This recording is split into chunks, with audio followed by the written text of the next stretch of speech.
Well, welcome to another episode of Safe in My Body. I have an incredible guest. I can't wait to get to know. I was just telling her, I was like, I love doing podcasts where I really don't know the person's story and we just kind of dive in. I just like to get to know people and see where they got started. So, welcome, Emily. I'm so excited that you're here. I'm so excited to be here. And I'm right there with you. My favorite part of podcasting is just getting to meet and connect with super interesting people. So I'm here for it. Let's do I, it. I love that. So, where are you from? So I live in the middle of nowhere, West Central Illinois. There are 43 people in the town that I live in, No. and we are 45 minutes from the grocery store. So, I yes. had no idea there was places that only 40 people. I think that's like already a shock already from your story. Yeah, I mean, the next town over has like 600. It takes 12 towns to make up my kid's school district. So we are truly in the middle of nowhere, but I grew up in Southern Illinois in like the Metro East St. Louis area. So I feel like I'm kind of like a bridge walker. Like I have had a lot of different lives and perspectives to bring to the conversation. But interestingly enough, like where I live has ultimately brought me into the work that I'm doing. So we'll get into that. But yeah. Oh, And I where are love you?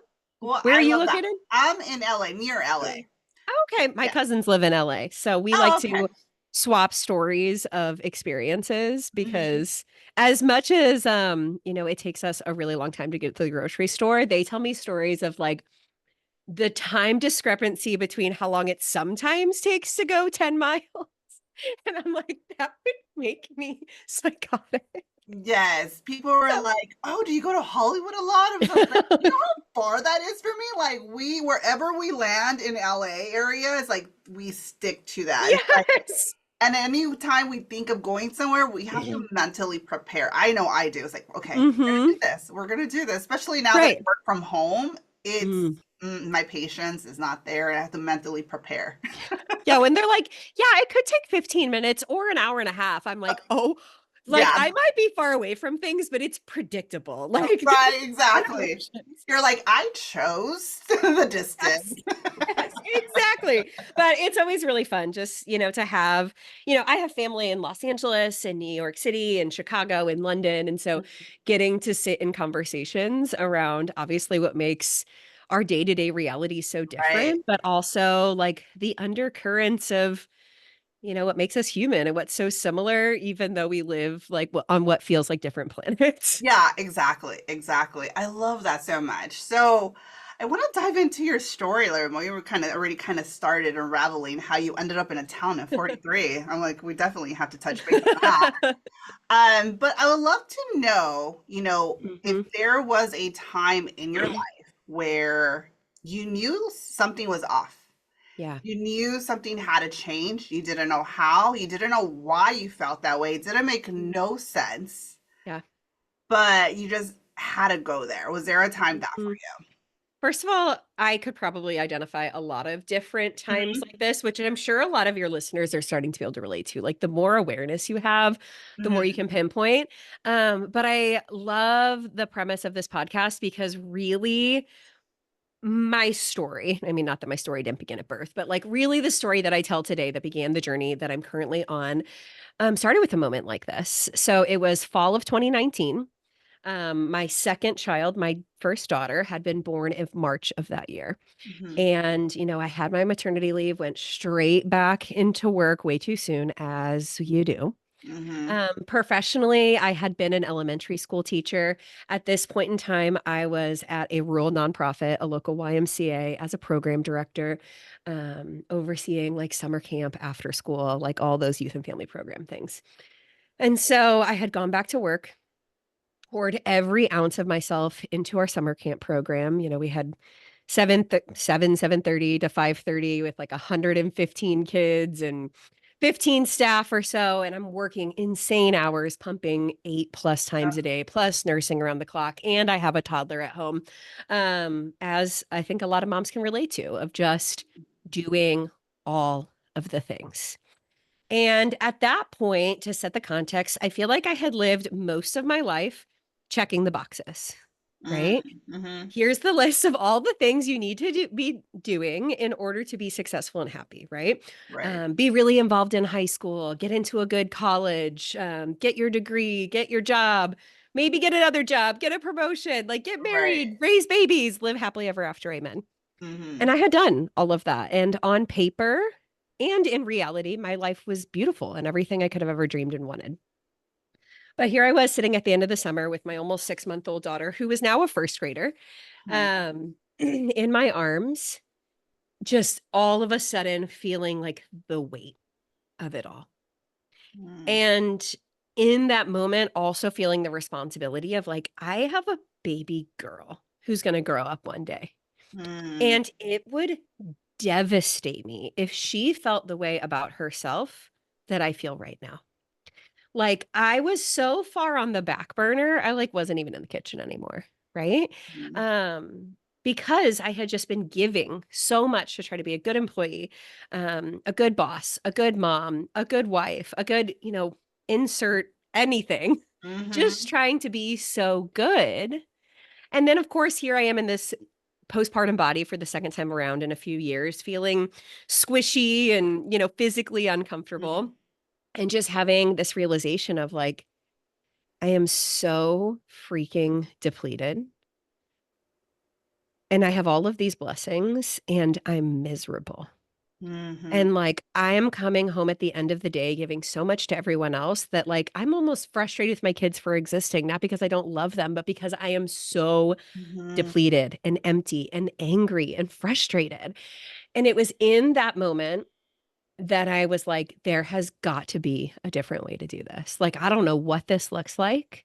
I don't know where I go from here, but like, I cannot do this anymore. Like, I think in a lot of ways I had been going through the motions, and it's not that I was never intentional, but I don't think I was really as intentional for myself as I was for this checklist, other people's expectations, like the agenda that I felt like I was supposed to follow. And so it was in that moment that, like you said, at the time I didn't have the language for what I was Right. experiencing or where Right. it came from, but I was just like, there's got to be something different from this. So lo and behold, that next Monday, I started a health journey that was rooted in love instead of shame, right? I think so many of us are the product of 90s and 2000s, if not well beyond diet culture. And I'm like, I don't want to elliptical myself skinny. Like, I don't care. I just need to feel better, Right. right? Like what would it look like to move my body from a place of celebration and enjoyment instead of punishment? What would it look like to take consideration into how different foods make me feel instead of like what I should be eating or what the right diet is, right? Mhm. And so it was this first time that I really turned inward to trust myself enough to listen to my body and follow those cues to pursue something for me.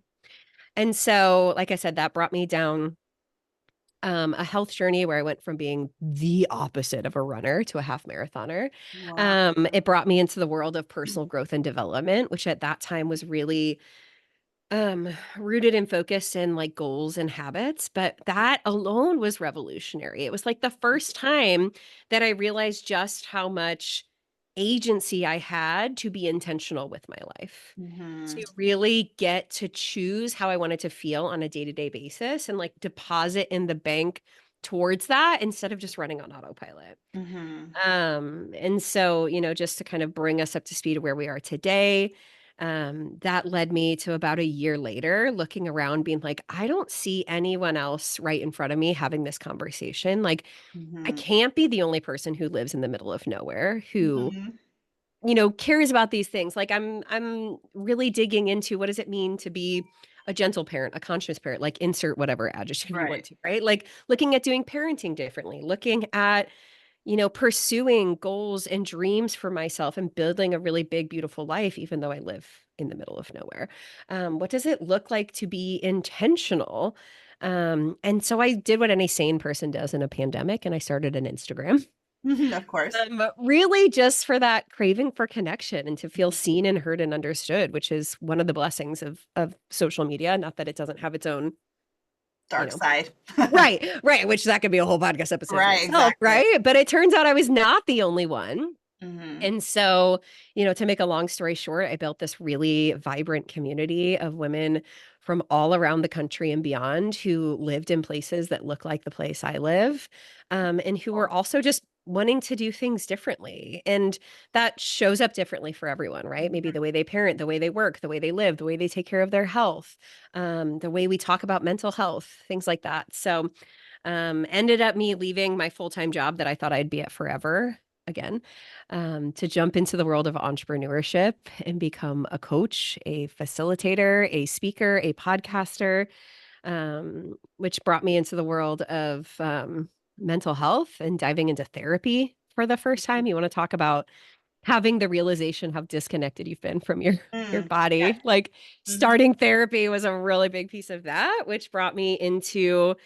deeper modalities and ideas around healing and nervous system regulation, and which then, just went down a rabbit hole to asking bigger questions as I really sat in conversations with women and saw through lines of imposter syndrome and self-abandonment and like really where is this all coming from a systemic level, Mhm. and starting to unpack and unravel like what are the conditionings and expectations that we have absorbed, as a byproduct of, well-intended people, right? Our family of origin, the communities that we're raised in, churches, teachers, schools, right? Like the media. Like, Mhm. how do we develop our worldview, and how do we get to the place where we are also systemically disconnected from ourselves, each other, and really like the natural world we were meant to exist in? And so that's kind of the root of the work that I'm doing today, is helping women dive deeper into themselves and unravel these layers and really build lives and businesses and beyond that are rooted in their authenticity and their fullest expression, that, let go of these expectations they've absorbed and just build really big, beautiful lives wherever they are. I love that. I mean, your whole story, every episode that I create, I'm still at awe of how much everyone's story kind of mirrors what Mhm. I'm going through, where someone else is going through, and I'm starting to realize more and more as I'm creating this podcast is like that is my mission, like for people to feel Mhm. seen and heard and validated and think, knowing they're not alone. So there were so Yeah. many things from your story that I was like, yes, yes. Yeah. One thing that honestly gave me chills is when you were sharing how when you were holding your baby girl and Mhm. you knew you had a girl, you don't want her to feel the way same thing you did. And I was like, Yeah. oh my God, that is such a huge, especially for moms Mhm. who have daughters. I think also Mhm. for boys too, but as for me, I only have a daughter, so I could only speak to Yeah. that.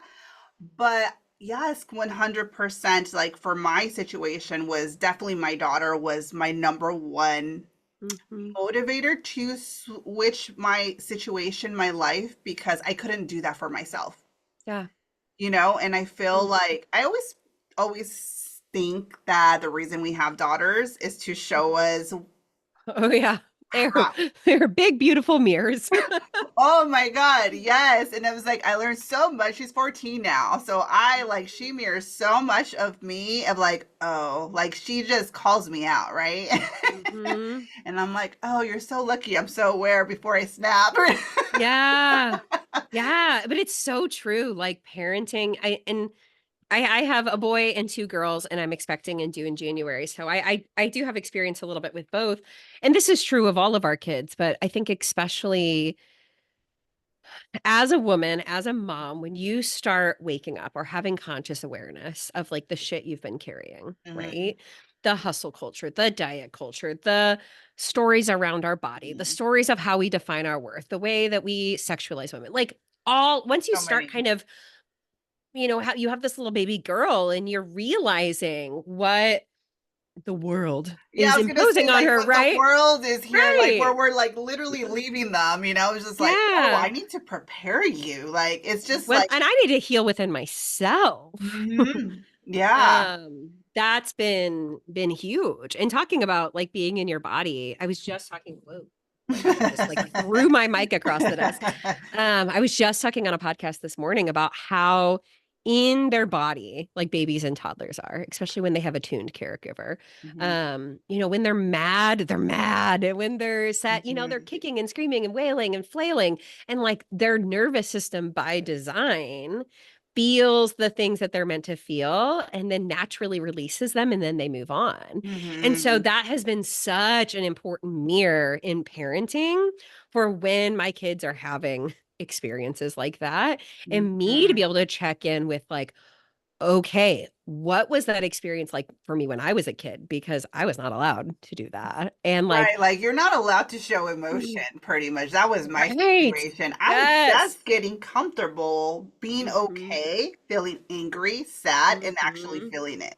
That's been Yeah. my current reality. I was like, "Oh my God, I was never allowed." It was like a bad thing, like, shame on you for having. Oh, yeah. Yeah. Like, stop crying or I'll give you something to cry about, or suck it Yeah. up and put a smile, just all of those things that were so Right. normal. And when you start diving into your journey and understanding child development and understanding nervous system regulate and all of that, right? It's like, Yeah. oh, and then it's like an immediate mirror for like, what am I experiencing? Mm. How am I regulating? And then like the way that they teach us to like, no, you have to feel like part of being in your body is moving through the depths of the human experience, Mhm. which is hard after a lifetime of like suck it up and put a smile on your face and be happy and Yeah, be grateful. exactly. Yeah, no, 100. I mean, I'm next month I turn 40 and I'm Hmm. just feeling like comfortable enough to feel the feelings and not run away from them. Yeah. Yeah. Right? And I love that you have honestly the opportunity because your babies are really small Hmm. to have that awareness because I always sort of felt the guilt that I wasn't that aware when my daughter was growing up. So I feel like now I have this openness of like, this is how I was. I didn't realize it, but Hmm. this is how it should be, that it's Yeah. okay.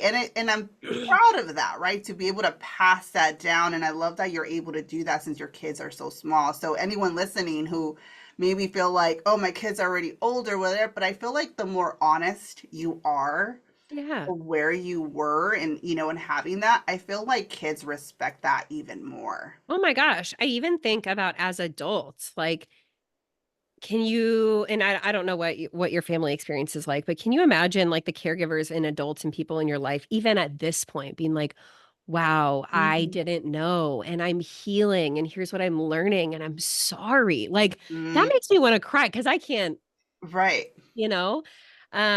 So to be able to give that gift to your kids at any age, whether from Mhm. birth or at 5 or 14 or 43, right, just like that willingness for vulnerability and to reflect and to be willing to be uncomfortable and expand is so powerful and healing. Yeah, 100%. I know I have my parents and it's interesting because I had to heal a lot of things that I didn't think I even had because I could never say like, oh my God, my childhood was like crazy. Right. I could never say that, right? But as Hmm. I started unpacking a lot of things, I was like, oh my God, like self-abandonment, not feeling my feeling, all this stuff that kind of adds up once you have the awareness of it. But it's Hmm. interesting because the more I heal where I'm at right now, I have more empathy for my mom. Very much so. Yes. And I can see just kind of how you were sharing your story of like work, work, work, and checking all the, boxes and so forth. I saw that with my mom as well, and Hmm. it's just like, wow, we were all in survival mode. Yeah. We were, Generationally. Mhm. Generationally. Yeah. That's how we were raised. That's what we saw. Even though it's so interesting, I always questioned it. I was always that child of like, Hmm. why are you working and coming home and cooking? And, like, Hmm. I always question that. And, they always saw me like, oh, when you're older, you're not married. I always get those. I still get those comments because I'm single. And it's just like, I'll point things out. They're like, oh, you don't understand because you're single. And it's just so interesting. But it's just seeing, how women have been raised and conditioned. Hmm. And, I love that you had that awakening just looking at your daughter. When you were sharing that, I was like, oh my God, I've had that moment too. It's beautiful, it's scary because it's just the beginning. Yeah. Yeah. And it's amazing. Like, never in my wildest dreams at that moment in time could I have imagined that that moment in time would turn into the reality I exist in today. Mhm. Now, you know, 6 plus ish years later. But I think that's kind of how it works, right? We have these Mhm. like micro moments where we tune in and we listen and we follow the breadcrumbs, even though they don't make sense and we don't know where they're going. And we just put our one foot in front of the other and do the next best thing, Mhm. and start, the domino effect of small, seemingly insignificant choices that, months and years later, looking back, you're like, oh my gosh, that was it. And Mhm. look at all of these things that I did that didn't seem like that big of a deal or mattered that much in the Right. moment. But like, I exist in a different brain now. Like, Right. on the outside looking in, like, maybe my life hasn't changed that much, but Right. fundamentally, the way that I'm experiencing it, totally different reality. Oh, 100%. It's so interesting you say that because I'll have moments where I'm just like processing so much. I could be crying in my room and then like walk away and I'm happy again. And it's so interesting because I was like, if people would know all the stuff that I'm doing behind the scenes, Mhm. like it's so crazy. Because even like you mentioned, like my outside world, people wouldn't really think like, oh my God, I made the massive things, but I feel completely different. Like, Mhm. so in those processes, because I always feel like, one of the reasons why I wanted to do this podcast because I wanted to hear not only people's awakening, like realizations of that change, but I also want to hear like the process a little bit. Like, how did that Mhm. look for you? Like, what were the things that you had to let go of that you like, oh my Mhm. God, like it's the hardest thing? Because I feel like I've had, like you mentioned, there were so many different moments in my life where I had this aha awakening and like, oh Yeah. my God, I need to shift. There's so many now that I've been so deep into this. But I feel like now, this past one that I personally have had, it's where I think I had more awareness of the process and the healing and how it Mhm. looks like, that I realized, oh my God, nobody really talks about the messiness of that Oh my god. process, Yes. right? Because Yeah. I've gone through it and I think it's a little bit different for me. I'm not sure your situation, but I've always had like, I was always a type of like, I need support, I need help. And a lot of that was Mhm. because I didn't trust myself to go through Yeah. it. It was really Uh-huh. that. It was like another loop that I was in at that Mhm. moment. I was like, I didn't trust myself to even listen to myself, right? So this turnaround, I actually been doing this myself because I feel more confident. I have the awareness, education, whatever you want to call it. I have more of that. So I've been going through it. And the messy part, since you don't really have that support, and I don't mean like no one should have support, but I think it's just my own personal thing because I've had support for the last 6 years. So I could say that. Yeah. Right? Where I was like, oh my God, I didn't realize how messy this was. I always had Mhm. someone, I always work with an energy healer, and I never realized how much they help me regulate my nervous Mhm. system until I walked away. Yeah. And it's beautiful to have someone, but I know personally, I know I needed to do this on my own from this point on at this moment. Who knows, maybe a couple years, months, you'll be like, I'm working with someone, but Yeah. I feel like I needed it to experience it fully versus depending on someone like fix me. That was kind of my thing. Mhm. Fix me. Don't let me break down. I was scared to break down now that I'm talking about this out loud like this. I was scared to Yeah. break down and just kind of lose it.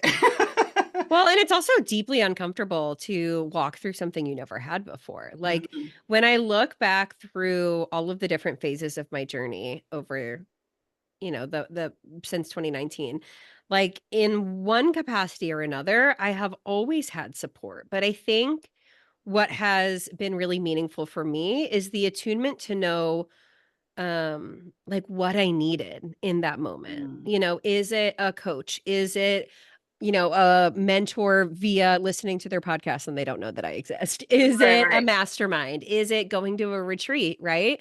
And so, like, so much of my journey that has helped me move through it is like continuously being able to turn inward of like, what do I need in this season and who am I looking to learn from? And having the discernment to know, like, what are my intentions behind this support? Like you Mhm. said, because support can be a really beautiful thing, especially if you're with someone who is energetically Mhm. a good match, who is, Mhm. healed and supportive in their own way. But it can also be a really dangerous crutch if you're looking to outsource your intuition or outsource your 100%. validation, right? Um, and so I think that's been a little bit what my journey has looked like. But speaking into like this messiness of it, first of all, that's just also life. And we like to forget that because Mm. especially social media, Right. highlights this of like, oh, here's my story from where I was, and here's my transformation, and here's where I am today. And it's like, okay, but what did it take to get there? And not everyone is transparent with that. Now, I am brutally transparent with that I and love that. incredibly vulnerable. Like, come on in the muck with me. Right. I got a whole podcast you can listen to, right? Um, but I think for me, to go back to that moment in time and that first initial era, a huge part of it was, first of all, releasing the expectations of what it even meant to define myself as good. Mm. Or releasing the expectations of what working out had to look like, right? Or like even on the most simple terms, like I'm not a bad mom for taking time on a Saturday morning to go out on a run.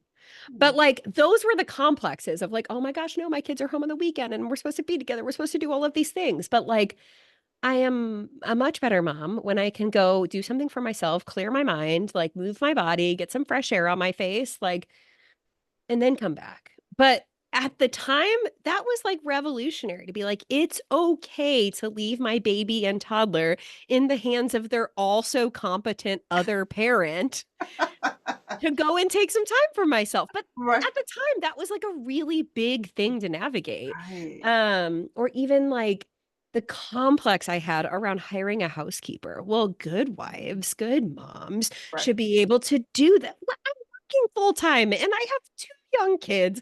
And now Mhm. I'm starting a business. Like it's actually okay if someone cleans my Right. toilet.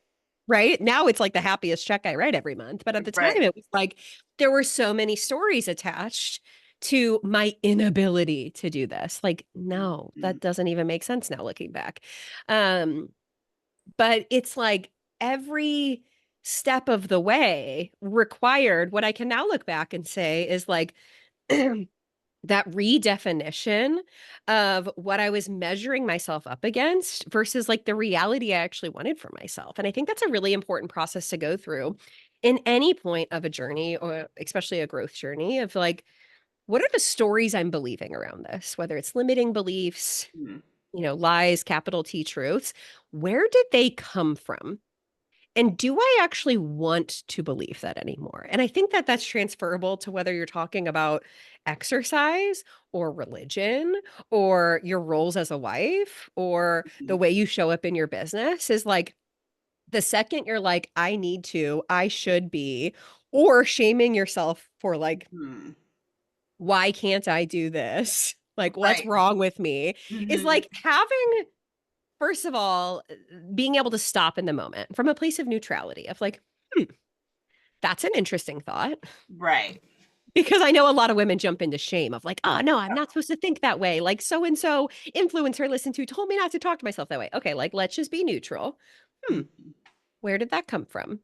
How interesting that it popped into my head. Okay, how can I trace this back? Where have I heard this before? Who do I know that believes this is true? Right. Or did they place that expectation on me? Did I place that on myself because of their measuring stick? And like, does that actually even resonate? Mhm. And a lot of times the answer is like, no. And not Right. to say it's as easy as just like magically throwing it away, right? Right. Right. But it's like a starting point of like, okay, what other information do I need to know about this? What modalities can I use to heal this? Like who perhaps could I follow, work with, get in touch with who has maybe is speaking to this experience. Mhm. And just going from there because the truth is it is always messy. Like the pursuit of anything comes with discomfort. Right. But it's kind of like a choose your hard. Like Mhm. the hard of staying the same, it's easier in the moment, But that's when we look back over a lifetime and have regret for the life we didn't live or the choices we didn't make. Mhm.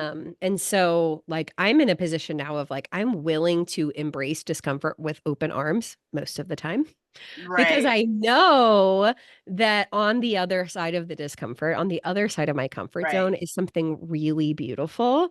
But I no longer feel enormous pressure to rush through the process of becoming. I love that for you because yeah, you're so right. Because when I first started, I was like, just I want this out. I want to get through this. I want this out. So like right now, where you're at right now, like what does it look like when you feel like maybe I don't know, you'll spiral a little bit and you don't catch it at that moment, or like what Mhm. does that look like for you where Mhm. survival mode does kind of kick in, right? Even though with all this awareness that you have, is there like a specific moment where you're like, whoa, I Mhm. didn't catch that? Now I Yeah. feel like you might catch it faster, but like, what Yeah. are those moments that you feel like, Well, oh, that's so true. If we think about anything as going through waves or like some sort of cycle, like there's always going to be the ups and downs. We're always going to Mhm, come back to the same thing. But what you're doing on an intentional growth journey is like shortening the time that you mhm. sit in the depths of it, right? But this has been a really interesting year for me. So my third child was born in October of, oh my gosh, why do all the years run together? At the at the end of 2023, at the beginning of 2024, our entire house flooded, like Oh 38,000 my gallons of water gosh. went through our house. We were living in a hunting cabin with no cell phone service or Wi-Fi in the middle of winter. It was great. I had a 2-month-old. So 2024 was just like a lot of running the bare bones of my business and really my life from a place of like low-key survival, but also like this is fine. We're thriving-ish. Like we Mhm. chose this. Right. And so coming into 2025, I was like, okay, like, not that you have to wait for a new year to change your life, but it Right. just felt like, okay, she's a little bit older. We've like made it through the craziest year and a half, like totally different energy attached. Meanwhile, 2024 was also just a really explosive and internal year for me of processing. And like I said, asking bigger questions, Mm. really diving into myself, really, unraveling pieces. And I felt like coming into 2025, like, this is where we alchemize. This is where we hit the ground running. We're starting these new group programs. Like, Mhm. this is going to be the summary of everything we've done. It's going to be amazing. Um, and so like I had really taken the steps to get the ball rolling on that at the beginning of 2025. Hired the most expensive coach I've ever hired ever. Like this is going to be great. And in May, we found out we were pregnant. Yes, we know how it happens, but it happens. Right. Surprised, but very much wanted and had been considered for a while anyway. And I have always had rough first trimesters. Mm. But this one especially, I mean, I feel like I died for 4 months. Like Oh I was a gosh. breathing corpse at best. And so there was this juxtaposition between what I expected the year to look like and this very real reality that like I was below survival mode. Like I was barely surviving and, relying.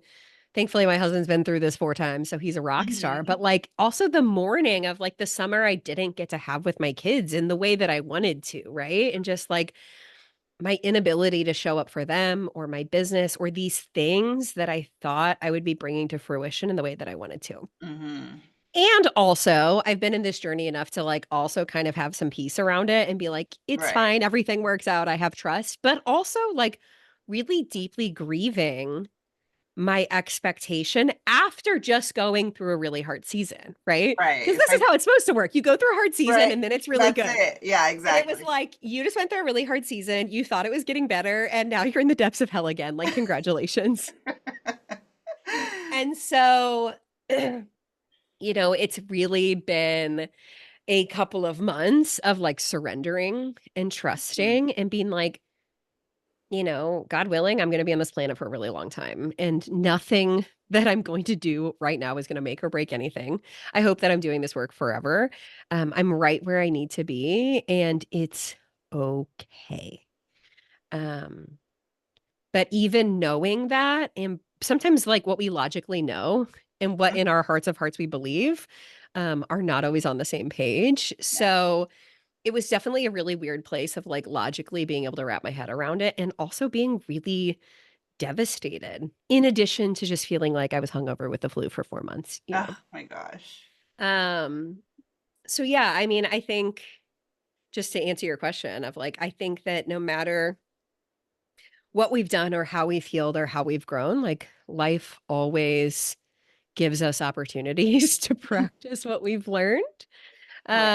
Um, and you know, just gives us more chances to be able to roll with it, and lessons to glean from it. And I have no doubt that what is coming to fruition now will be incredible and even better, because Right. every time you go through a hard time and you meet and you befriend and you sit in the depths of yourself, it is like anchoring you into a story, into a depths of teaching, into an ability to coach and sit with and relate to Mhm. people in different experiences. Like, I have so much gratitude for the very hard seasons I've gone through over the last couple of years because they have made me significantly better person, Mhm. a better thought leader, a better coach, because people can only meet you to the depths in which they've met themselves. So if everything is Right. always easy on your journey, like it numbs the relatability you have to other people going through the human experience. Yeah, 100%. There's one thing that you mentioned, how like you knew you knew Mhm. that things were going to be okay, but you did not like physically or like your reality didn't feel that way. And I feel like that's one of the things that I've been learning is like I have so much knowledge, but I never realized how much I wasn't like actually living it. Yeah. You Yeah, know? intellectualizing. Intellectual, like, oh, things will be okay, but my body is like frozen, like, like, oh, things will work out, and just not doing it. And Mhm. I feel like you had mentioned this before of how like you went to therapy, you didn't realize how much disconnected you were in Mhm. your body. So when did that come along when you realized that and you started working through that?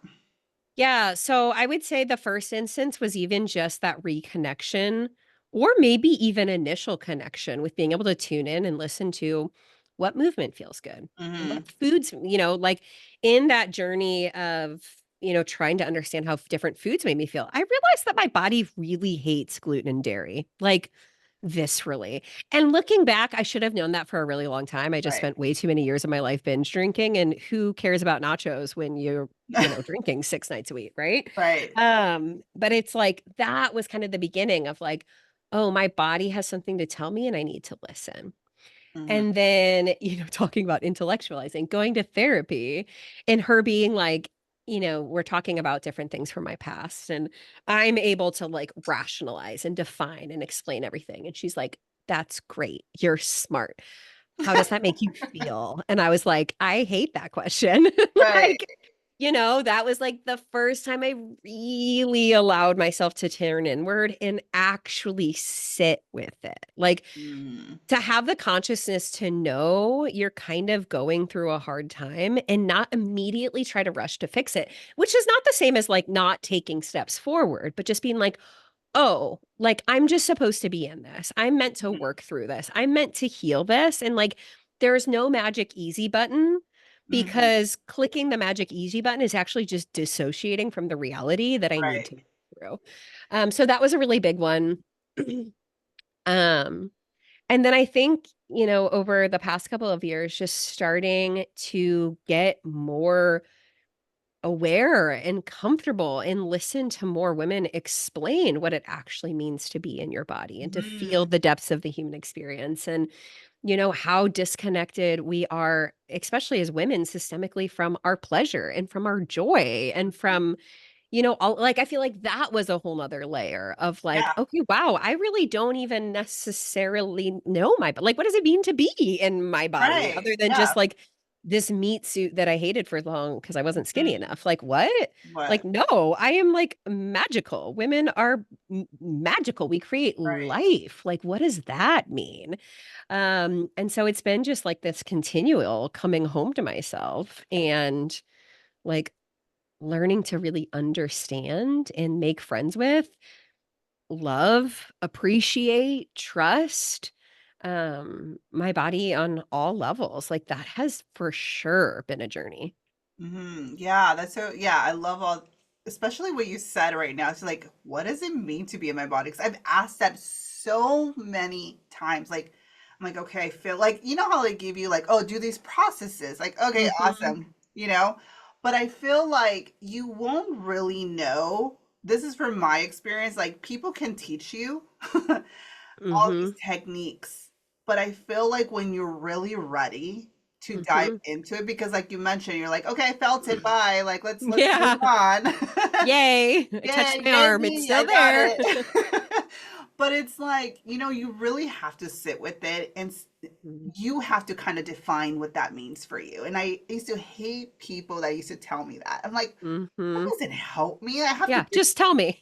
What's the just checklist? tell me. And like more and more, like even what's really been helping me, it's meditating and Mhm. really sitting still. And I was a type that I would start meditation. I was like, this is not for me. We have to find Yeah. another tool. But I feel Yeah. like I always go back to that and feel like this is really what centers me and connects me back to my body. And like, Mhm. even though life can be crazy and chaotic, like this morning, I was being bombarded with like all these. I know it sounds silly, but all these invitations. Let's go here. Let's go there. And so I'm like, Mm. I just literally just felt like, whoa, what is happening, right? And I'm like, why am I stressing over this? I literally Yeah. just sat down and was like, okay, this is just noise. And this is just a small example, but it's like just coming back to myself. So meditation, which I never thought I Mhm. would say, has been, and not Yeah. just like meditation where you listen to someone, because I still do that. I really enjoy that, but I'm starting to just do deep breathing, something that I felt Mm. like was the most boringest thing in the world. And I actually this morning was like, oh, I'm just gonna connect to myself. And I'm like, whoa, what is happening to me? Who's this woman Yes. saying that? Right? The first time I did somatic breath work, like, Mhm, blew my mind. I was like, "What is even happening to my body right now?" Like, what? mhm. Right, For me, it's walking, like, every right. day, which is also something that my sickness this year robbed for me because I Mm, could not even, like, garner the energy to stand and take care of my children, much less go on a walk. right. But daily, I'm walking about an hour a day outside, getting fresh air in my face. Sometimes it's listening to music, sometimes it's catching up with friends on Marco Polo, sometimes it's a podcast or an audiobook, and sometimes it's just nothing. But, like, the Mhm, act of that bilateral stimulation, of moving forward, of feeling the fresh air on my face, whether it is so hot and humid or, like, blizzarding outside, mhm, is so good to, like, re-stimulate, reset our nervous system. I think it's one of the most easy, theoretically, things we can do physically, mentally, and emotionally for ourselves. Of course, you know, per your ability, right? I know not everyone mhm. can do that, but for me, that is where I reconnect and like recenter myself.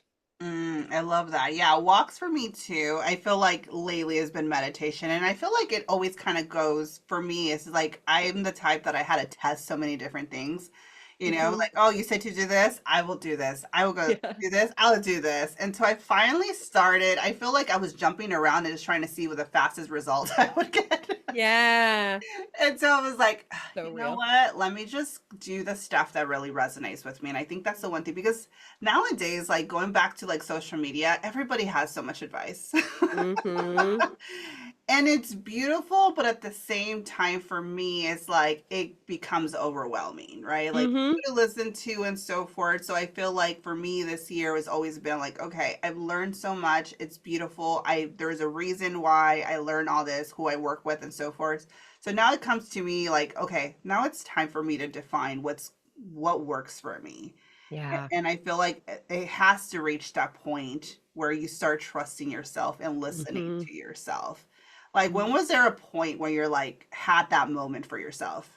Yeah, so it's actually funny you asked that because I was thinking as you were talking, um, a little bit into my health journey. Like I had participated in a habit challenge. Like you said, like everyone has something to do, right? And it was Hmm. like the last 90 days, it was like five specific habits, and it was so life-changing for me.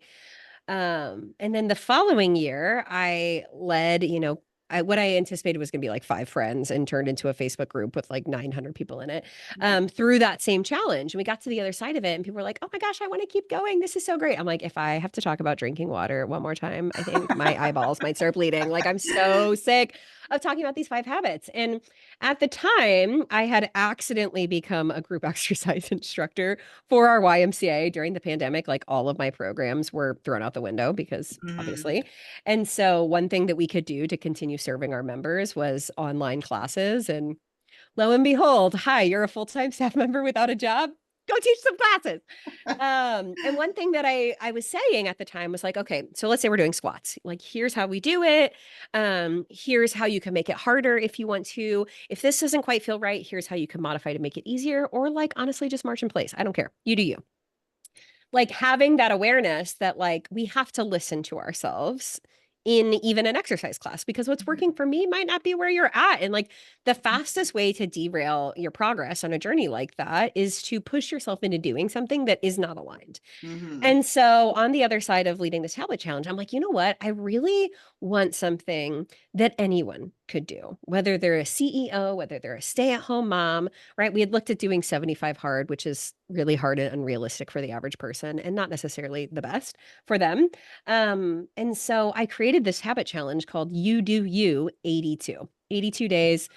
Psychologically speaking, if we commit to a habit for around 3 months, it kicks in, becomes part of who we Hmm. are. But the whole premise behind it is like, I don't want to tell you the habits that I think you should do to make your life better. I Hmm. mean, I certainly can give you tons of advice of Right. what's worked for me, but like what I want you to do is to tune in to where you are at in this specific season, not who you are when you played high school basketball, Hmm. not who you were before you became a mom, but like what do you need right now?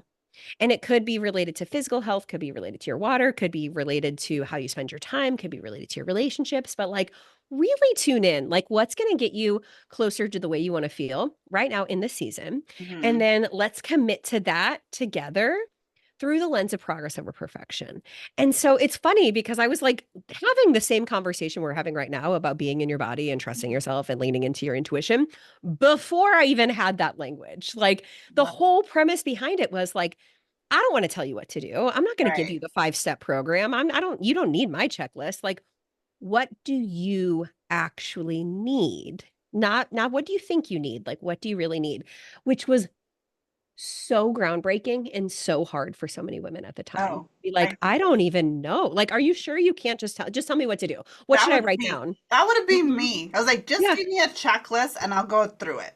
Right, right, which is like what I had always done. Give me the Mhm. checklist and I'll go through it. Like, tell me what classes I need to earn the degree. Tell me what needs to go on my resume. Tell me what I need to do. Tell me what I need to do to be good on my performance review. Like, we have been conditioned to love that. Like, we were graded on rubrics our entire adolescence. And so, looking back, like, it was incredibly revolutionary at that point in my life and for so many other women to be like, no, tune in. What do you actually need? And it shouldn't look like anyone else's list. Like we're Mhm. throwing out these rules. Like I don't want you to like sure we can be inspired by each other, we can learn from Right. each other, we can get ideas from each other, but like I don't care if you feel like your list is too easy compared to Sally Sue in the group. What do Mhm. you need right now? And then we're going to do this together. Right. And that I feel like was such a defining moment before I really even knew what I know now Mhm. in like teaching myself and teaching my community of like, let go of the outside noise. What Mhm. do you want? What does your body and spirit and mind and emotional capacity actually need? Oh, 100%. I love that you had that even before you even had the language Isn't that funny? for for That's it. always that's always how it works. Like if you trace Yeah. it back, there's always a golden thread between where you are to where you are now.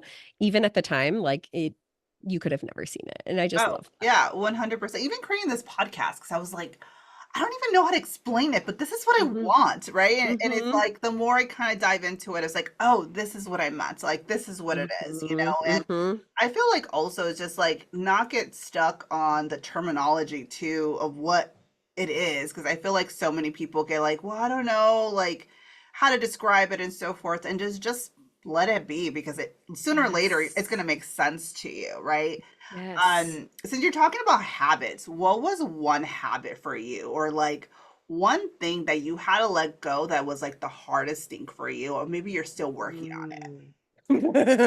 The one I'm still working on is scrolling Instagram. Oh my God. Lately it's been TikTok for me, but I feel you I there. I can't have TikTok on my phone because it is worse. Mhm, Um yeah, that's like one thing that I hate, mhm, but also I've gotten so much out of, so it feels like this really sticky, like I mhm. really do have the business and the life and the relationships that I have now because of this beautiful tool, and also it's sucking my essence sometimes. And like, how have I been on this stupid app for 2 hours? Like, I could have read a book. Yeah. That's hard. That's hard. But as far as habits that have drastically changed my life, walking, Hmm. drinking water. I mean, it's like the stupidest stuff. We know what It's the the answer is simplest actually. thing, but also the hardest things. Yeah. But another piece of my journey that I haven't really even talked about is for years in college and post college, like drinking was the hugest part of my life, Mhm. right? Like Mhm. even when I was a teacher, like I'd come home every night and drink a bottle of wine. Like what?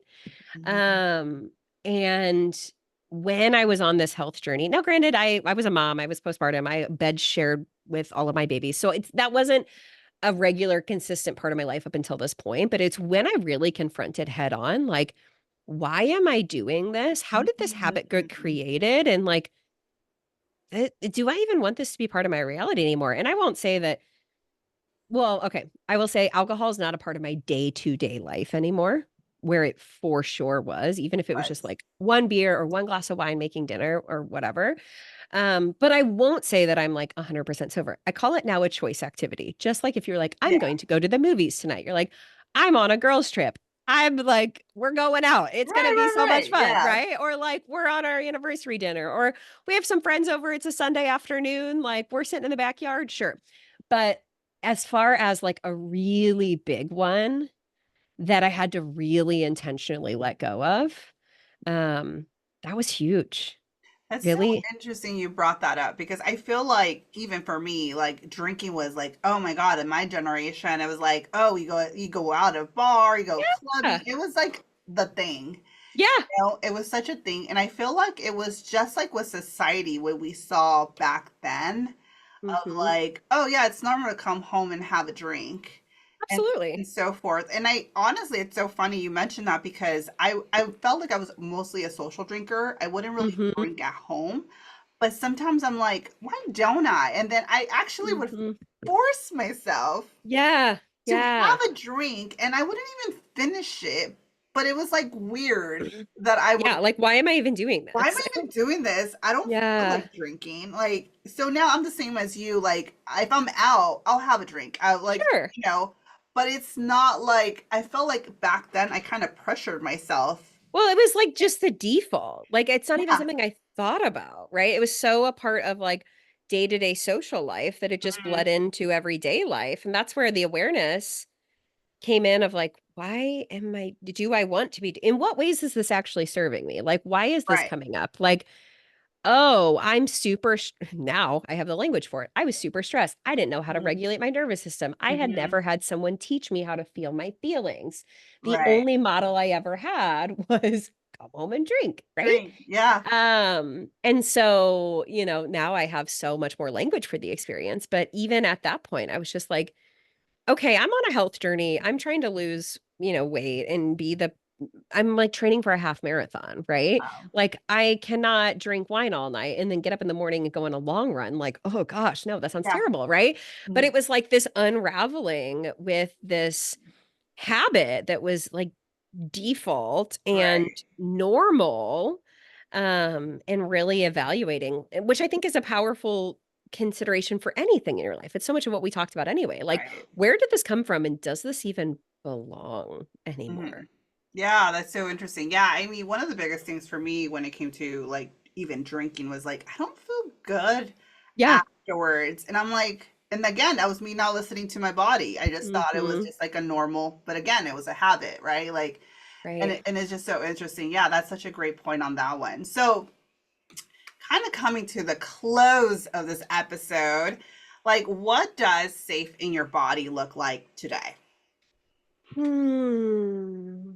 I feel like today being safe in my body is the ability to be tuned in and not even like having to force myself, but just having that being like my essence. Like, even my husband the other day, as I've been in this pregnancy and we're actually going to deliver at where I'm going to deliver. He's coming with me. But we're going to a birth center that's like 2 hours away. It's gonna be a totally different experience than my hospital Mhm. births. And someone was like, "Oh my gosh, blah, blah, blah." And he was like, "She knows her body. Like, she listens to her body." And like, he has been able to see like my comfort level and being like, I need to go lie down, or I really feel like I need to go on a walk, or I'm feeling really sad and I just need to feel it. Right.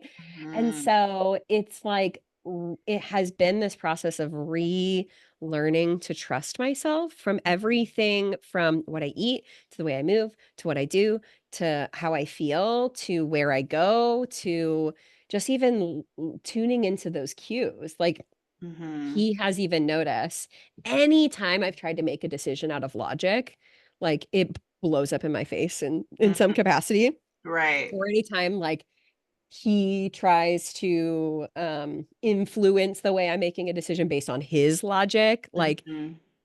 I end up getting really frustrated. He's like, "When you just know and you just do it and you, like, free flowingly go with it, it always works out." Mhm. And so being safe in my body is just really leaning into that trust that like my body, my essence, my spirit, my soul knows the path that I'm meant to be on. And it's my job to just listen and to no longer push down something for the sake of my own or someone else's expectations. Yeah, I love that for you. Yeah, I mean, I think that's the number one thing. That's the number one goal, right? Hmm. It's just like don't be influenced by anyone else, even though everybody is like nagging at you. Like that's not the right Hmm. choice. And just being okay, even if it isn't. I think that's one of my Yeah. biggest things for me is I'm always so scared of getting things wrong. Yeah. Oh my And gosh. Yeah. and I was like, okay, I need to be okay with it. And at the end of the day, if I really afterwards see it, it wasn't really a mistake. It Yeah. was something I had to learn there. And that's something that I have been trying to apply. I was like, okay, even though it sucked at that moment, I'm crying about it or frustrated Mhm. about it. I was like, afterwards, I look at it, I was like, oh, in a deeper level, Yeah. I I'm can't supposed to be remember who said this, and I feel like it was on my podcast over the last 6 months or so, but someone said, like, your highest self, your intuition will always guide you towards your greater good. And this. so even if it doesn't make sense, even if it pulls you through a time that you're like, "What is happening? This is messy and hard," like, Hmm. it is always for you. Like, leaning into trust yourself will not lead you astray, even if it doesn't make sense. Mm-hmm. Yeah, So, 100%. I love that. Thank you so much for all of thank this. I you. loved our conversation. I love everything you shared.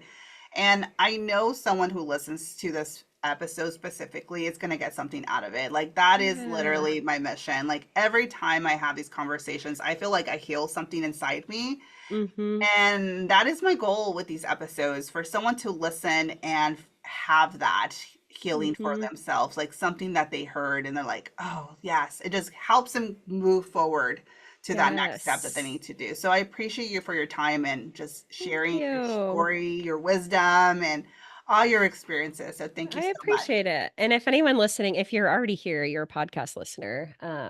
So you can find my podcast and hear every span of my story. For years, it was called the Gather and Growth Podcast, really with the Mhm. intention of bringing women together around the idea of growth. This summer, I rebranded to Wild and Waking just to really I love match this new evolution and era. And then otherwise, if something in this episode resonated with you and you want to chat about it, you can find me on Instagram at Emily Reuschel, EmilYReuschel. Love it. And I'll also put the information on the description if you guys want to connect. Perfect. But Yay. thank Thank you so you. much. This was wonderful. Thank you so much. Thank you. If today's conversation spoke to you, don't forget to follow the show and leave a review. It would mean the world to me. If you're watching on YouTube, make sure to hit that subscribe button. You'll know when the next episode drops. Also, leave your questions and any biggest takeaways in the comments. I'll love to hear from you. And thank you so much for being here, and I'll see you in the next episode.